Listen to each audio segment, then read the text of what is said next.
Good afternoon, welcome everyone to this Common Awards webinar, part of a series on diversity and inclusion in the Church of England. My name's Rosie Dawson. I'm a journalist and broadcaster. I'm from Manchester. I specialise in religious affairs and I'm particularly committed to making theological ideas accessible to broad audiences. And I'm delighted to be hosting this event. Our guest today is the Reverend Jarel Robinson-Brown, more about him in a moment, and Rachel Murray is going to be signing for us, and we're very grateful to you, Rachel, for that. So the plan for the next hour or so is that Jarel will give a presentation, after which we'll open up for questions. I have a few myself, so we might start with a couple of those, which will give you time to put your questions into the chat box. It would really help if you waited until Jarel had finished his presentation before you do that. I've also been told to ask you to please write question in capital letters as you begin, and if you want to write comment in capitals for a different kind of contribution, that would also be welcome. Jarel's book, Black, Gay, British, Christian, Queer, The Church and the Famine of Grace, has just been published by SCM Press. One of the commendations on the back described it as a beautiful, deeply personal and theological book, a powerful rendering of God with us in this life as we are. Jarel trained in classical music in London and Paris. He did his ministerial training at Wesley House in Cambridge, and he's now curate at St Bottles Without Aldgate Church in London. He's vice chair of One Body, One Faith, which is a near global Christian charity which aims to empower LGBT Christians to bring about change. Jarel, we're really glad that you're here with us and look forward to hearing what you have to say. So over to you. Thank you so much, Rosie, and thank you to the Common Awards team for the invitation to give this presentation and to be here. I'm just going to apologise in advance in case you hear any kind of building work, because roofers have decided to turn up today and they're doing all sorts on the roof. Hopefully that won't disturb us too much, but it's really good to be here. I think it's fair to say that most people who are Black and queer are kind of biblical scholars by the time we are teenagers, being born in biblically literate homes and into cultures where the vocabulary of the Bible and the grammar of the church is ever present. And that would be okay if we were taught as much about the grace of God that is in the Bible as we are its apparent condemnation of anything other than straightforward heterosexuality. Heterosexuality is so intricately linked with what it means to be authentically Black that it can be hard to know whether the outward appearance of heterosexuality is not one defining feature of Black culture. Yet it is within these homes, both Black and Christian, and within these cultures that we try to make sense of our queer lives. And yet the one thing we are often not taught much about is how that thing called grace puts all the loose ends of our existence together in the tender and loving hands of God, such that when we do not make sense to ourselves and when others are determined to misunderstand us, we can turn to a God who thinks that making sense is overrated and who in every season only seeks to love and embrace us. From my own experience, life has been a process in which quite often I have had to come out as queer in straight spaces, Christian in queer spaces, and radically Black in Christian spaces. And such a coming out can lead to one being exorcised from, marginalized within, and oppressed by cultures that might otherwise embrace our Black queer Christian identities.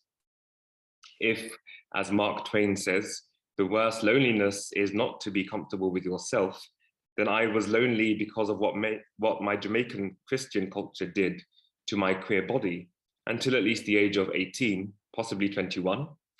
And perhaps in a moment of daring honesty, I might suggest that if loneliness is about discomfort with who one truly is, then I am by definition still lonely, working out what it means to love the man I love my Jamaican culture, and follow the other man I love, Jesus Christ.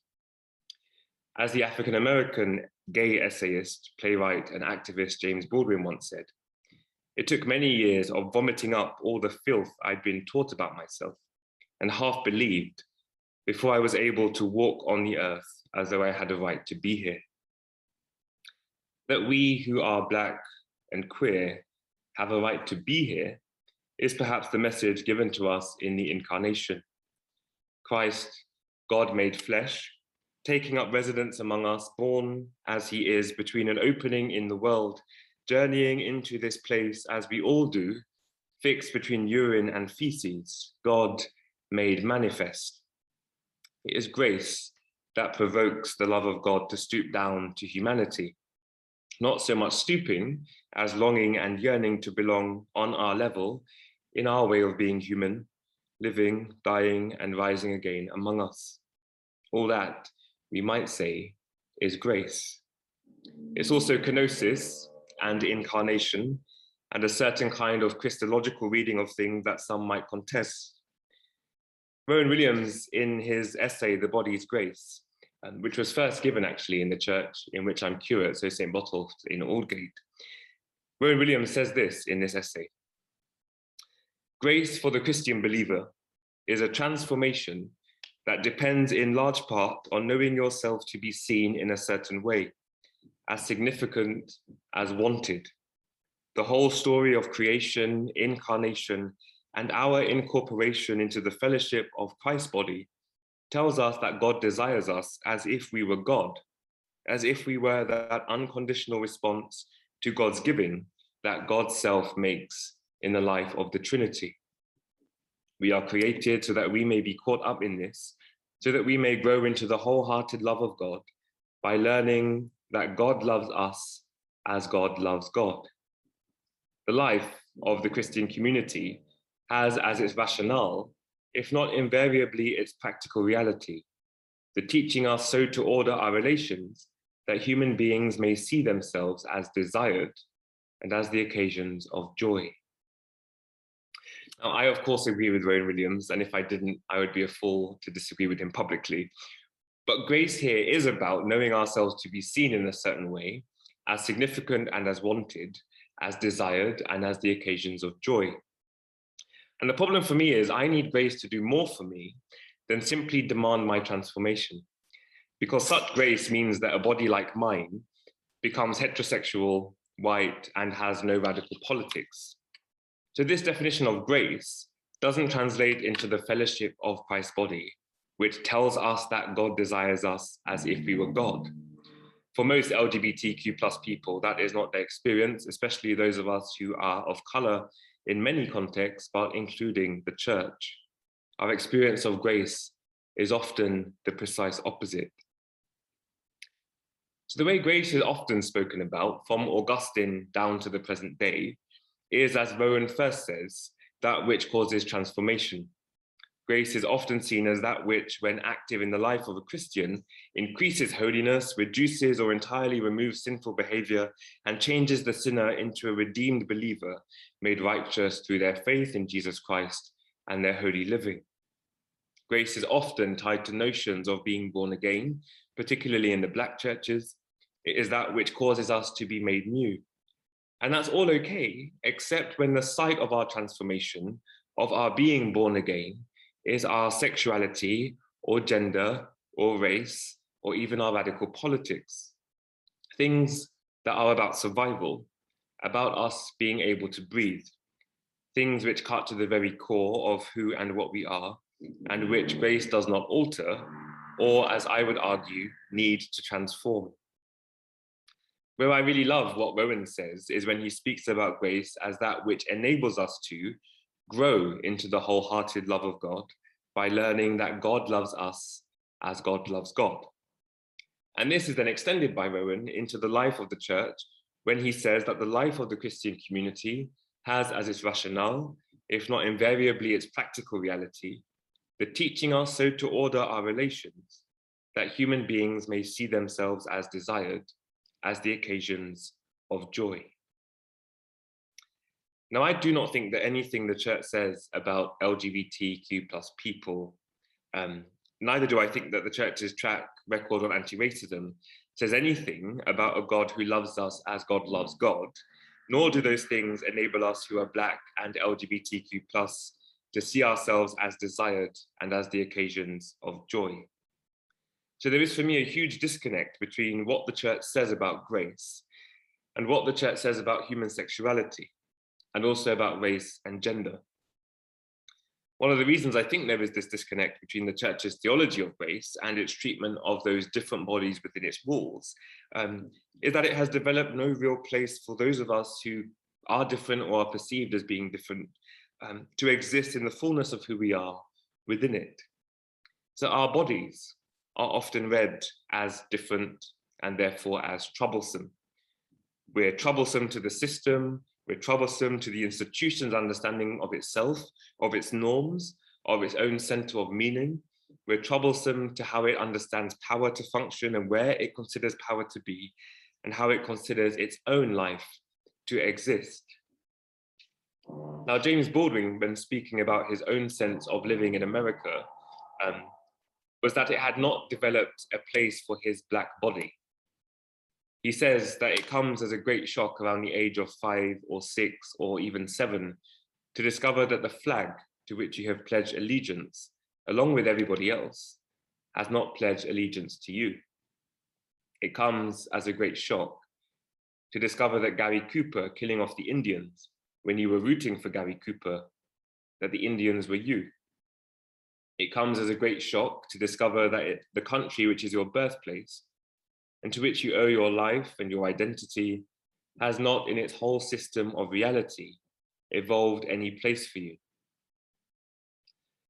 Now, I would say that this is also true of the church, true of some of our families and even our cultures, that for those of us who are Black and queer and Christian, they have often not in their whole system of reality evolved any place for us as we really are. So when the church talks about sin, it really means homosexuality. When it talks about holiness, it means heteronormativity. When it talks about that which is light and pure, it means whiteness. And all of these things are gradually assimilated into the divine essence, justifying what in the book I call ecclesial violence. So it comes as a great shock to discover that underpinning so much of the oppression, exclusion, and guilt that I experience and have carried is not just a few people with theories and ideas, but is what we call theology, is our understanding of God. And here is where I'm sure someone like Gina MacDonald's book, God is Not a White Man, would be a really interesting conversation partner in terms of theology and whiteness and our own image of God. So I come to discover what Baldwin discovers, that I, like Tertullian's wife and Augustine's family, I am also a victim of the demonization of desire. And of course, in patristic theology, desire is such an important thing, but it's treated very differently by different people. So one of the things that someone like Athanasius would say is that we desire the thing closest to us. We're naturally born to desire the thing closest to us, which is our own bodies. And we need to be, if you like, educated to desire that which is beyond our bodies through our contemplation of Christ. And in that contemplation, we learn then to desire God. And someone like Origen would say that our desire is educated, for example, in our prayer, that we learn how to pray correctly. We learn how to ask for the right thing in prayer through the practice of prayer. And our desires are rightly ordered in that practice. Robert Goss writes in his book, Jesus Acted Up, that Christian theology is the product of people with power and privilege. And I think this is true from patristic times to the present day. And if it is true, then any Christian theology that is to take up the cause of the oppressed has to address both privilege and power as two of its primary interlocutors. And so my book, Black, Gay, British, Christian, Queer, the Church and the Famine of Grace, focuses a lens on the Black heterosexual community, whether Christian or otherwise, and on the white heterosexual and LGBTQ+ community as sites of power and privilege. Because it is within both of them that Black queer bodies like mine are particularly vulnerable. And this is where I have a notion and an idea that it's important to say that we all have a knee on someone's neck. It is possible to be someone who faces oppression and discrimination and yet to still oppress and discriminate. And so I'm led, whenever I consider sites of oppression, to focus not just on one place, but most critically on the church. And so I begin early on in the introduction of the book to ask the same questions that Dr. James Cone asks in his seminal work, God of the Oppressed. He asked these two questions. When does the church cease to be the church of Jesus Christ? And when does the church's actions deny the faith that it verbalizes? And I love those two questions. Cohen then goes on further to say, for the sake of the mission of the church in the world, we must continually ask, what actions deny the truth disclosed in Jesus Christ? Where should the line be drawn? Can the Church of Jesus Christ be racist and Christian at the same time? Can the Church of Jesus Christ be politically, socially, and economically identified with the structures of oppression and also be a servant of Christ? Can the Church of Jesus Christ fail to make the liberation of the poor the center of its message and work and still remain faithful to its Lord? And with those in my mind, I then add the question, can the church neglect the primacy of grace in its dealings with and relations to God's LGBTQ+ children and still be the church? And I think they're really important questions. They're questions about ecclesiology, I guess. When does the church stop being the church and what does that look like? I suppose what Cohen is really asking is, where are the red lines, not just in our theology, but in our praxis and in our institutional life? When does the church not live what it means to be the church and then suddenly become something else? And it's a question, I think, that is not put to the church enough. And I love James Cohen for going there. And I see grace as being a really important way of considering whether the church is truly the church. And I would say that the moment we diagnose a famine of grace within the church, it's no longer the church. Because the one thing it ought to be is a fount of grace, a table around which all people can gather and be fed and see themselves, as Rowan says, as God sees them, as desired, as loved, as the occasions for joy. And this is another thing that patristic theology does in many places. Gregory of Nyssa, well, all of the Cappadocians really, and Athanasius in particular. One thing Athanasius says, which I love, is that God creates the world, leaving nothing barren of his image and likeness. And for me, that has to include the Black LGBTQ+ community, because if it doesn't, it's not grace. And so grace for me is, as Peter Groves puts it in his book, Grace, it is the cruciform love of God. It is the love of God in the shape of the cross. It is enfleshed in the person of Jesus Christ, seen at its most truest in Jesus.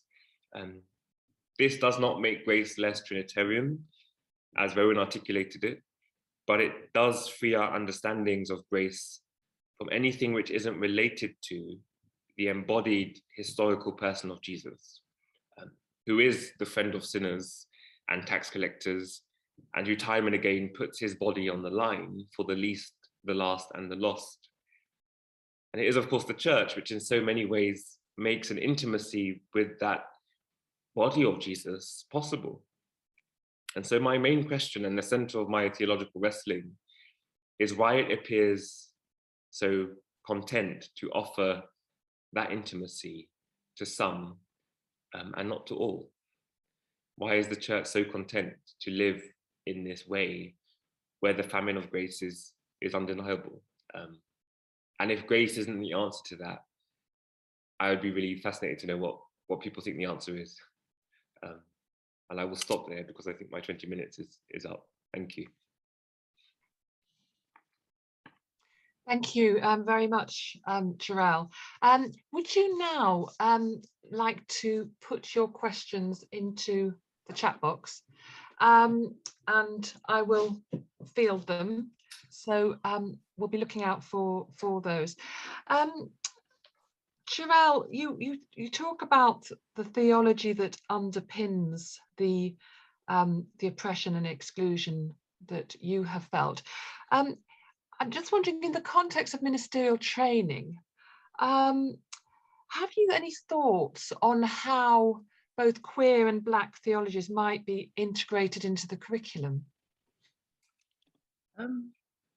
Well, yeah, I mean, one of the things I I say to people, and I think they say yes, and they appear to agree, but I really do think that patristics is Black theology, and I think that needs to be reclaimed before anything else, because one of the things that both queer theology and Black theology are trying to do, I would argue that they are building upon the tradition of the church, and that actually one of the problems is that Black and queer bodies are seen as being disconnected from the tradition of the church. And I think we need to kind of start there, which is teaching church history in its proper context, and then actually I think it begins to get harder to kind of exclude things like queer theology and liberation theology, because I think naturally you begin to see all of these kind of, at least I do, connections between what's happening in the earlier stages of the church and some of the questions we're asking now. Because actually someone like, any of the patristic writers are asking those questions about whose bodies can be included in this thing, meaning the church, and also what does it mean to be church, right? They're asking those basic ecclesiological questions. When does the church stop being the church? That's not a new question. That is, Athanasius was exiled from his see 3 times because, people were asking these questions. Origen has to leave Alexandria equally and is seen as this dodgy thinker because of the kind of questions he was asking. So I would say that has to be the first thing.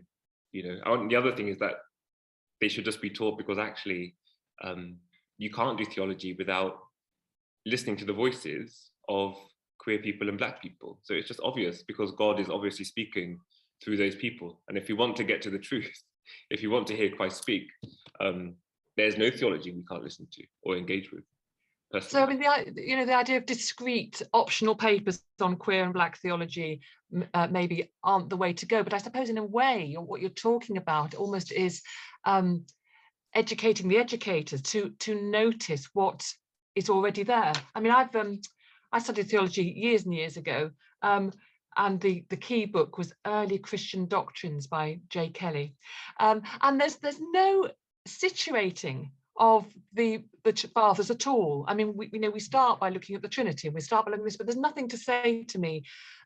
Most of these men were African, or so on. Patristic, to somebody in the box, patristic is the early church fathers. Jarel, do you want to just give tell them who they are? We've got a question here about what patristic is. Sure. So it is, but it's also a period, and I would say that we're talking about people of all genders and all bodies within that period. So we're looking. One of the things I look at the moment is also early martyrdom accounts, and those are all kinds of people, but they also tell us something about the teaching of the church.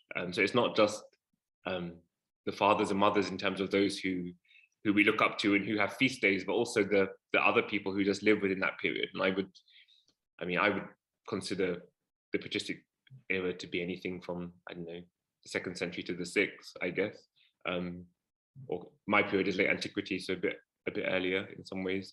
I like to say from St. Mark to Muhammad is my period. But and so, I mean, what is it about that period and studying that period which has enabled you to become the Black and queer theologian that you are? But I think it's because I see so much of myself within it when I look at it, and I was trained and educated in a way which told me not to look for myself in those texts. And there's something very powerful about picking up. I keep talking about Origen and Athanasius because they're the people I'm working with closely at the moment, but to feel a real resonance between my own experience as a Black body in 2021 and the experience of particularly Origen, for whom a certain type of persecution in relationship with the empire meant a certain thing.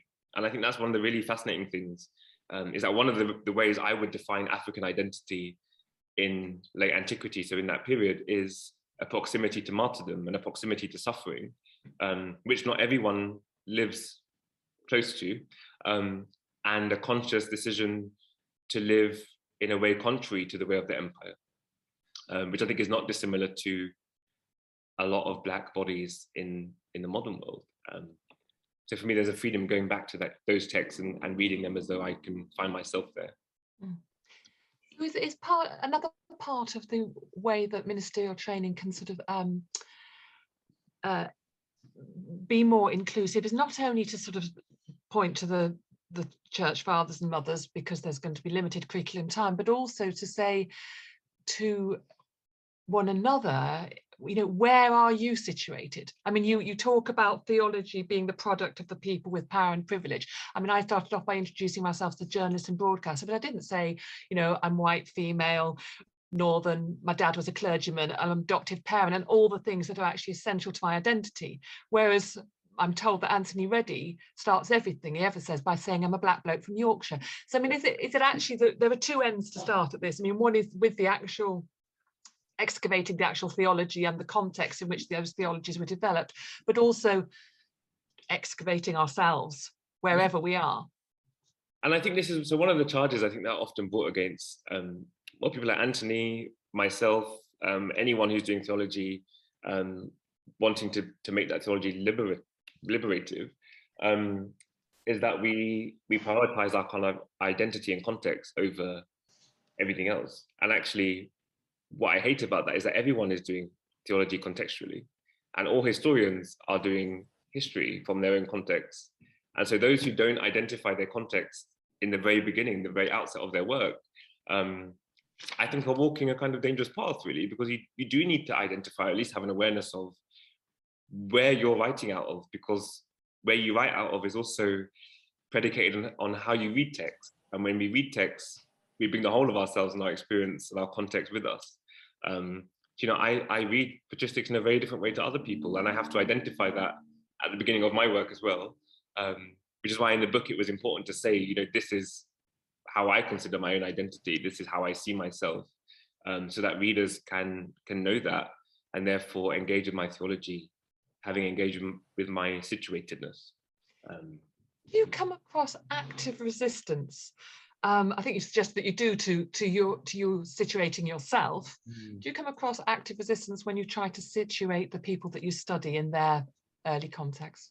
Yes, particularly not so much with patristic writers, because actually, you know, the question around Africanness, if you like, and blackness in patristics is really not as straightforward as people think. And I'm also guilty of sometimes making it appear to be more simple. So one of the things I was saying, that the way in which I define, one of the defining features for African identity for me is a proximity to martyrdom, but someone else will say something else. And, you know, what's happening in Alexandria is very different to what's happening in Carthage. Both are parts of the Roman Empire within the continent of Africa, but are very different. And that affects people's theology as well. Where I find the most resistance is in relation to kind of how British Christian history has been impacted by Africa. So whenever I talk about Ireland, and I don't have time to go into it now, but whenever I talk about Ireland and St. Patrick and the Egyptian Coptic history there is massive resistance, and it's huge. It's really interesting.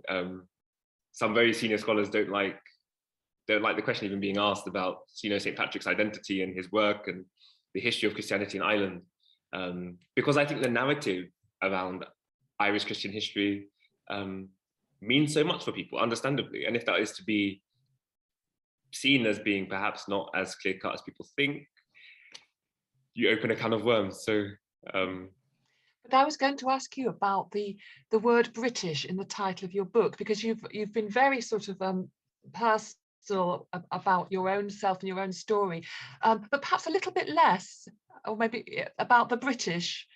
I've heard a little bit less about the British and the other elements of the title. So I just wondered about, you know, where you're situating yourself: Black, gay, British, Christian, queer. Just if you a little talk just for a moment about the Britishness of that for you. I think for me it was really a nod, more than anything, to the fact that a lot of the theologians I look to who are Black and queer, well, all of them are in America. You know, all the people I was reading in preparation for this book were Americans. I don't just mean theologians in the kind of academic sense. I also mean, you know, people like James Baldwin, Audre Lorde, Darnell Moore, so many people. So Emily Towns, Pamela Lightsey, and the people who work in kind of sexuality and gender, so Kelly Brown Douglas and others, they're all in the States, and they do fantastic work. and I value it so much, which is why it was important to get Pamela Lightsey to write the foreword. But it's a very different context. And as I began to write, I began to realize that I had to distance myself from the kind of African American narrative and from theology that's been done in the States, and identify myself and my work as being British, because I couldn't see anything already here that was doing that. You know, and it's something, it's an identity that I sit with the most tension, because I constantly call myself a British-born Jamaican, because, you know, my Jamaican heritage is extremely important to me, as is my sense of African identity. And so that, you know, there's tension around that title, I think, more than anything else on the front cover. But so in fact, you're talking about there being very few British voices there, and so in a way that sort of increases your visibility in a way, doesn't it? I mean, again, I think Anthony Reddy did a rather tongue-in-cheek tweet recently, which said something like, you know, I've been working really, really hard for 20 years, and all of a sudden I'm an overnight success. Well, you know, you've not been around for quite that long, and you're kind of a bit of a poster boy now for gay Black inclusion and so on. And I wonder how you cope with that. I think the thing that I try to do most is to not have my whole existence defined by those things. I think one of the problems with writing a book like this as your first non-self-published book is that it will define how people see you. And actually, I'm not. People often call me a queer theologian. I've never called myself that. People call me a liberation theologian. I wouldn't call myself that. You know, I do Black theology, but then when I read people and know people like Anthony so well, I'm like, well, actually, no, there are people who are doing Black theology properly. So that I would say that I identify mostly with patristics and church history as being my area. I wrote this book because this was the book that publishers were interested in, but actually where my heart is in a different way. You know, this is a book that I think society has required of me, that the times I live in have made necessary, also because something like it didn't exist in the UK. But actually where I feel most comfortable is in a very different field. And one of the things I'm glad I was able to do in the book is bring my love of church history into my work around Black queer theology. But it can be difficult to be seen as someone who represents lots of other voices. And what matters for me most is how other Black queer folk respond to me and my work, and having them appreciate it and say how much it means to them means a lot, because, you know, I wrote the book for their lives, really, for their visibility. And I hope that other people go on to write books from their own perspectives beyond the Christian framework and from non-religious perspectives as well. Got a question here. How do you, or how might other people keep safe when you're asking questions that put you in a position where people want to violently contradict and suppress your wisdom and insights? Remember that your no is your no, and that you have it, I think, is important. I was saying only yesterday in a different conversation that there are, you know, I have, my inbox is full with requests for things, and a lot of them, you know, I don't do. I literally only do the events I want to do, and there's a freedom in that, I think, and that's about determining the spaces in which I might feel safe in and how I want to use my time. And I think I would say that's, you kind of do the safety stuff before you end up in the context that might make you feel unsafe. You know, consider where you really need to be and what you want to do. But also, I'm not sure if we can ever really have spaces that are 100% safe. There's always a vulnerability to being yourself publicly, I think, that comes with the territory. I suppose then another question might be how might parish clergy and others, how might the church ensure that their spaces are safer? I think one of the things I like to encourage people to do, particularly in this time, is to create spaces where people can be as honest as possible.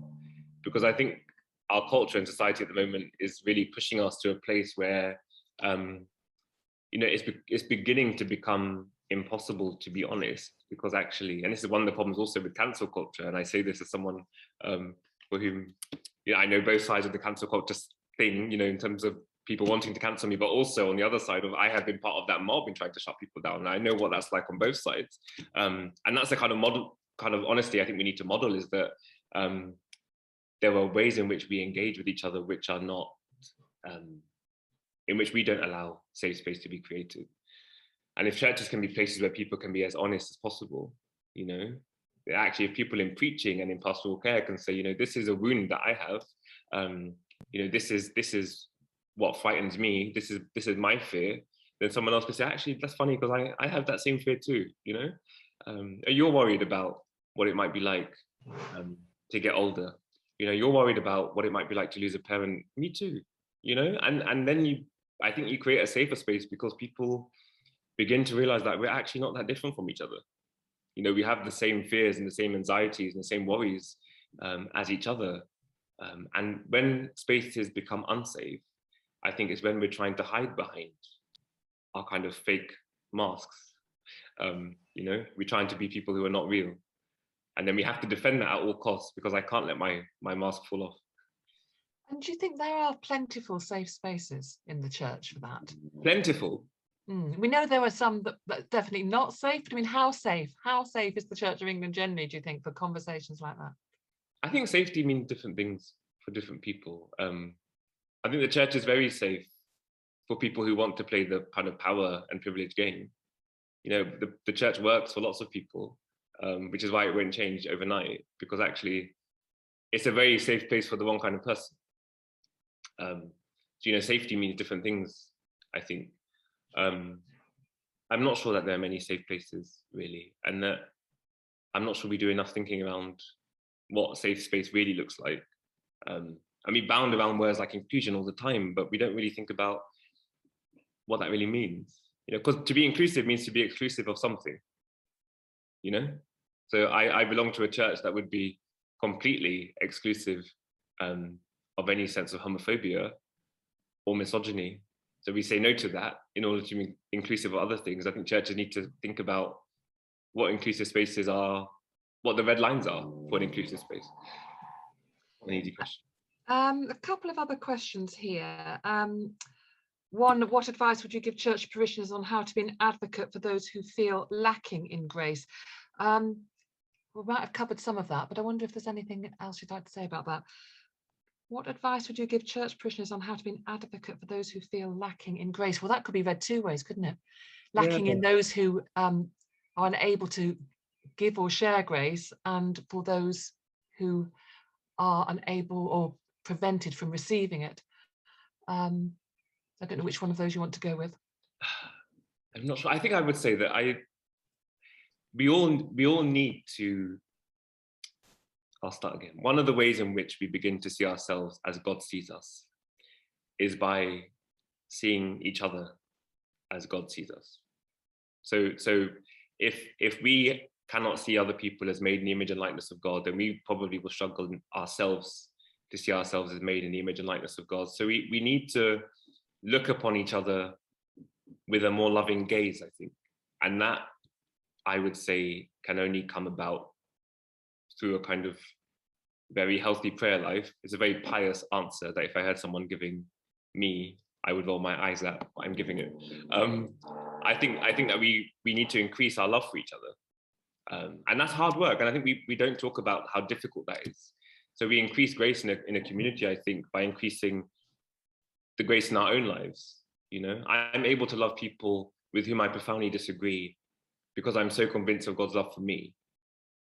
Being safe in my relationship with God enables me to be more vulnerable in my relationship with other people. But if this relationship falls apart, I can't do the outward stuff. And I think often we don't concentrate enough on seeing ourselves as God sees us, so that we can see each other as God sees all of us. I've got a question here about your ecclesiological journey from Methodist to Anglican, how that's impacted your sense of identity as a Black queer question. And there was another I noted about the journey, because you are now, your father Jarel, so presumably quite high Anglican. So Yes. How's that journey? How does that relate to your identity? I think I'm in a church now where, as a Black queer body, I am safer, which people don't get. So if you don't know about Methodism, this is something people don't understand. People are like, oh, Methodism just voted for same-sex marriage. Don't you feel bad that you're not there anymore? But the thing that they forget about Methodism is that Methodist ministry is itinerant. So actually, and this was my experience, I went from a church where a body like mine was safe and fine, to two churches where it was not. And I was sent there under a system of itinerant ministry because you move under discipline every 5 years. I'm now in a church where I can apply to a parish that has already signed up to welcoming bodies like mine, and therefore by virtue, I am in a safer system to a degree. But I also think I'm in a church which is more honest about its dysfunction. And in part, it's because it's bigger. Anglicans vow. Everyone knows about Anglican Twitter. You see it all the time. There's not a Methodist equivalent of that, right? So at least Anglicans argue. We have it out there. Methodists argue too, I promise you, but it's not. I don't think it's as public, and sometimes perhaps it needs to be, because I think my difficulty with Methodism was that under the surface, things were not okay, but our presentation was that actually everything was kind of working and was fine, and because it was such a small church, to have a disagreement felt a lot more personal. Whereas in the Church of England, I can argue with a priest in Newcastle, and I will probably never serve in the Diocese of Newcastle, although they may never serve in the Diocese of London. Whereas in Methodism, you could literally be in the same circuit having argued. So that's the answer about the sort of the practical things because of the way the churches are made up and so on. What about the sort of theological answer to that question about moving from Methodism to high Anglican theology? Well, it's interesting. I think my theology on the whole hasn't changed. I still believe the same thing I believe about the Eucharist, for example. I still have a very similar ecclesiology, except that now I'm committed to an understanding of church which has bishops as a central part of its framework and its underpinning. But actually, I was a very sacramental Methodist anyway. I would have described myself as a Wesleyan. So in terms of my theology and my ministry, very little has changed. And I think the people in the churches that I have served in Methodism knew that about my identity, that I saw myself as a presbyter in the Church of God, and I believed the same thing about the sacraments that I still believe. So for me, there was a very real thing about trying to salvage what was true in my vocation and to offer that as honestly as I could in a new context. And I think it's those who see Methodism as being closer to the Baptist church who don't understand how it's possible that a Methodist could become an Anglican without much having to change in their thinking. And of course, it is the church that we came out of. So, we were always siblings. And we have a covenant for a reason, because we share a lot in common. It's just that it doesn't often appear like that on the outside. Question here. There are certain biblical passages that are often used to speak out against homosexuality. How, if at all, did you respond to such texts? I don't. I think it's such an old question that I no longer answer it. And the reason I don't answer it is because people have written on this before. And one of the things about safe spaces is I choose what I engage with and what I don't. And I think that any of us can do our own research around that and see whether there's any meat in the question. And my big thing is that Jesus himself is Christian truth. Our truth is not just a text. Our truth is a person. And that person speaks to us and has been speaking to us throughout the whole of our existence. And that person has nothing to say about homosexuality. And that has to count for a lot. One of the things I do in the book is I say very early on that I'm not going to engage with the passages because it's been done. And there's something for me about not playing the game of honoring a kind of engagement with this idea that actually scripture does condemn homosexuality, when actually I think it's a very easy thing for us to deal with, and it's a very easy thing for us to waste time around. But it does a lot of damage to those who have not yet done that thinking, who can always be in the room. So it's actually, there are some interpretive principles that you apply to your reading of scripture, which which means that you don't really have to engage with those questions, isn't it? Is that Well, I don't engage with the questions, but I do engage with the work. So I have done the thinking, and I've come to a conclusion for myself. And I would say that someone like Matthew Viner's work, God and the Gay Christian, really does the work for the text in a great way for us. But he's not the first, and lots of other people have done that. So there's a lot out there, is what I'm saying, that answers the question. Have you got any thoughts? I've got a comment here. Thank you for keeping the focus on grace and Christ. I wonder if you've got any thoughts about two processes currently underway in the Church of England. One, the living in love and faith process, and the other, the from lament to action, the anti-racism task force. I don't know whether you want to take those separately or together, but I mean, do you find those? Well, how do you find them? I think they are both a farce, and I think they are a kind of a way of delaying getting on with the real work. And I say that because I just find it kind of ludicrous that we really think that by, I mean, LLF, for example. So, I am supposed to attend events, and we're supposed to sit down in a room and go through PowerPoint slides, which tell us all about different kind of people and their lives. And at the end of this process, just by magic, all of these people who vehemently disagree with me and who think that someone like me is going to hell and isn't a Christian, it's apparently by magic at the end of this process, at least a few of these people are going to change their minds. And I think there's a dishonesty there about how love works, right? That for me to love someone who is different to me, I need to be convinced by God that other people are actually made in the image and likeness of God. And I'm not convinced PowerPoint slides and seminars are going to do that. In the same way in which I think quotas and other things, so thinking about from lament to action, are suddenly going to kind of remove racism from the church. Something that might help is a much more costly thing, like just establishment. What might that actually look like for a church that wants to take anti-racism seriously?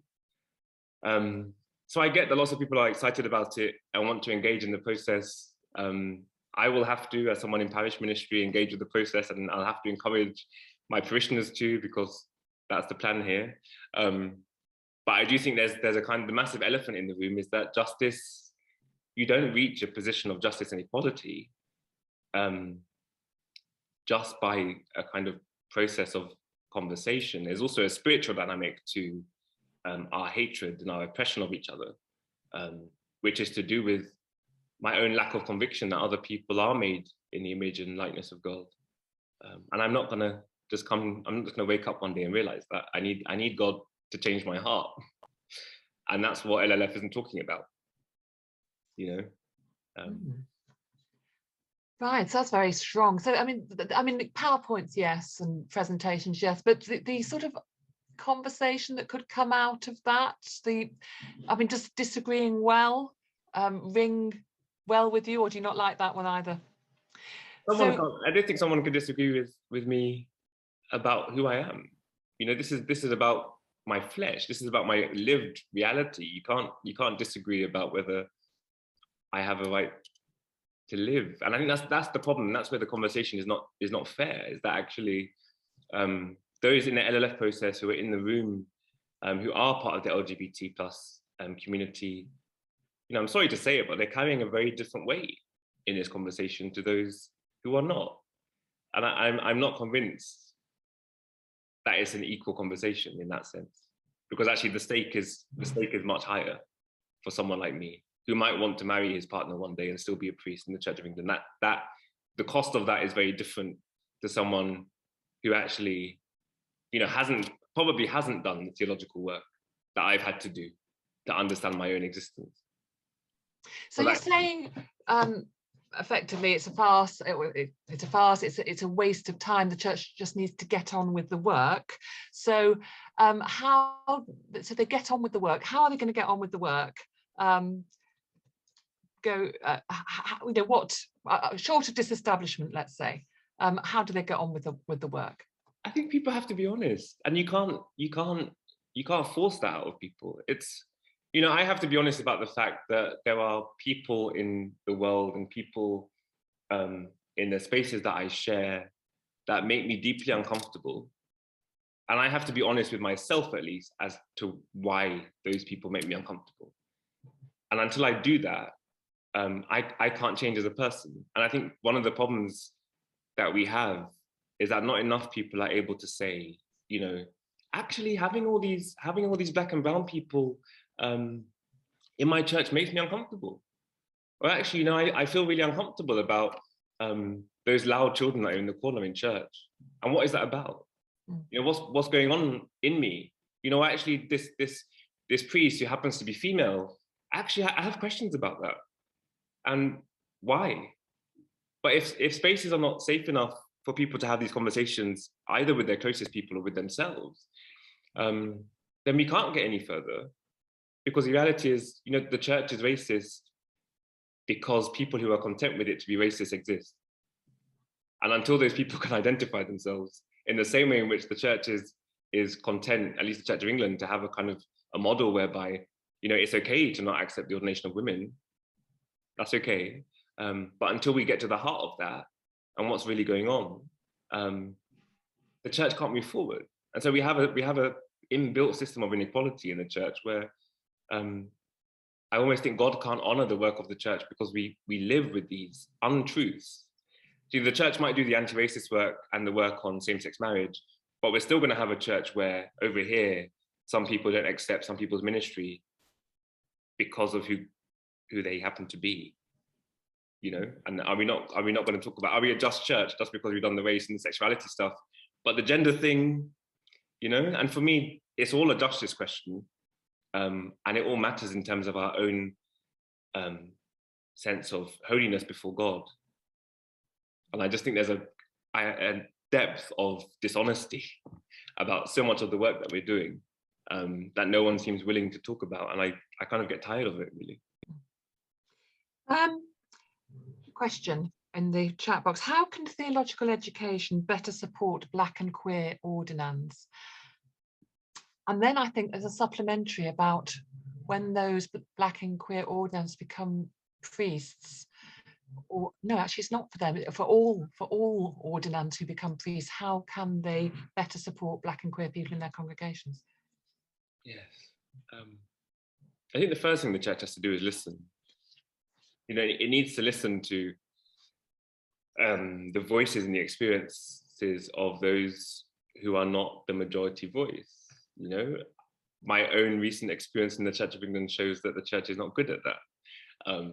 You know, and I'm one of many people. You know, the church has to reconsider what it thinks is the center of its life, you know. And it also has to say, I think, you know, if God is calling these people, which I believe God is, then what might God be trying to do to the church in that sense of you know, bringing this? I mean, there are so many queer ordinands I know, for example, some of whom are Black and queer, and it's a beautiful thing. And I see the Spirit moving in the fact that these people are hearing the call at a time where, let's be honest, why would anyone want to come into the church? You know, if I was not already ordained, had made vows of ordination already, I probably would have gone somewhere else, right? It was the fact that God had already got me, if you like, and I wasn't willing to turn my back on those vows.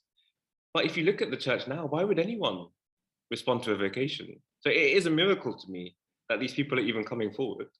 And I think the church has to be honest too to those people about the state of its own life. You know, yesterday I was watching a conversation between Kelly Brown Douglas, Stephanie Spellers, Winnie Varghese, and someone else in the States.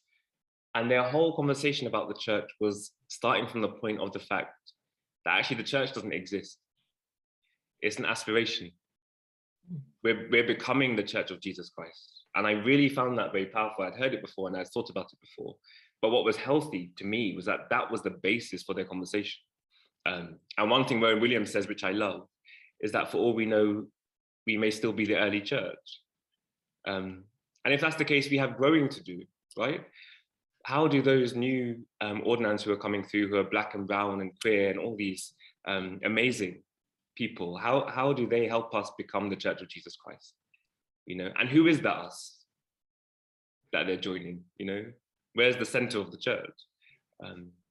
So, and then for me, I think when people become priests in congregations or in chaplaincies, wherever they serve, they need to listen. You just need to listen to the people that are around you. I live now not in the city of London, I'm about 5 minutes walk from the city, but I live in a largely Bengali Muslim community.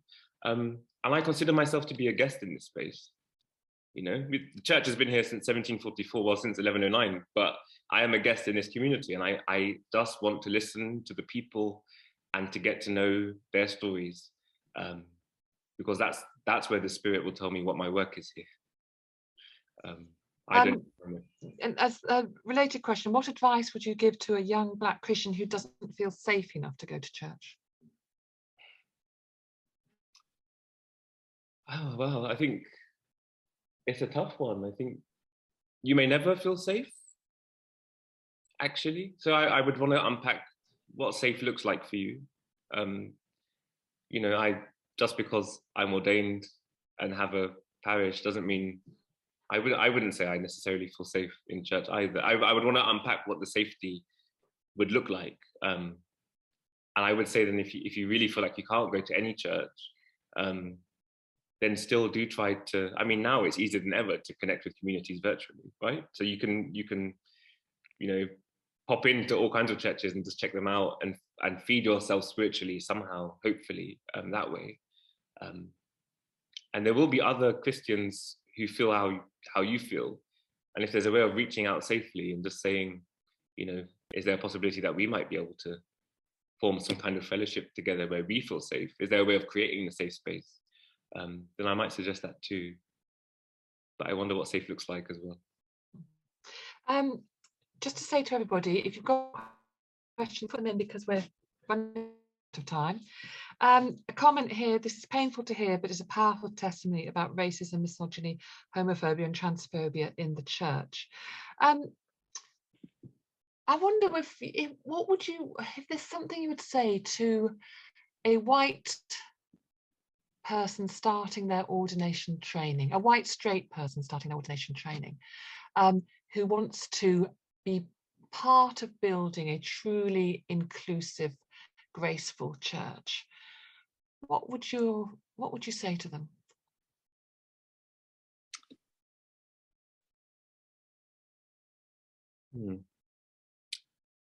I think you have to be really clear that you yourself will have shortcomings in that, and that again, I'm not sure any space can be completely inclusive. I think you need to engage with people who are different to you as a starting point. And I also think you need to ask yourself why you would be so keen. What's going on in being so determined to create this kind of space? Is this about you trying to look righteous and to be seen to be doing the work? What's actually going on? And I mean, a lot of it depends on your context, because inclusive spaces, I think, look different in different places. I was speaking to a friend in the Diocese of Hereford yesterday, and she was saying, there are no Black or brown people where I live. So it would be kind of odd to be wanting to create an inclusive space that receives all kinds of bodies in that particular context. So, I think I would say interrogate what's going on in wanting to create that space. And I also don't think I have the answers. I don't know what people should do. We all have to work out for ourselves what we need to do. No one else can say necessarily. I think it happens a lot that those of us who are on the receiving end of oppression are asked the question, well, what do I do to stop that? There was a comment from Catherine Johnson saying training at Queen's Foundation in Birmingham was a good starting place for me. I'm hoping that others can say that of their institutions too. A final question for me, and then if there are no more coming through on my WhatsApp, we'll draw this to a close. But your book's entitled The Church and the Famine of Grace. I want you to imagine another book in a few years' time, which is called The Church and the Banquet of Grace.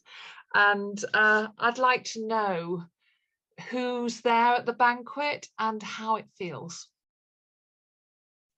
Gosh, well, I think for me, that banquet is an eternal one. It's a banquet that we'll have in eternity. I'm not sure I don't know if I can imagine it. And that's one of the things about the violence of oppression is that it limits your imagination, because actually you become so conditioned by your reality. Actually, imagination is quite difficult. I know too much about human beings to really be able to imagine that easily. And I kind of sit very lightly to ideas of hope or optimism. I'm not sure that I have any idea what that banquet would be like. It's a work in progress. It is. That's just an honest answer to that. Who knows? I would like to create it in the churches and spaces I'm part of as much as possible, but even there, it's impossible even for me. So. Right, well, everyone, that's an hour, and we've got things to get on with and lunch to get and so on. Jarel, thank you ever so much. That was really enjoyable for me. I hope other people got a lot out of it too. And we look forward to hearing from you on your journey. Lots of messages coming into the chat box thanking you. Thank you. Really good to be with you. Okay, right. Bye all.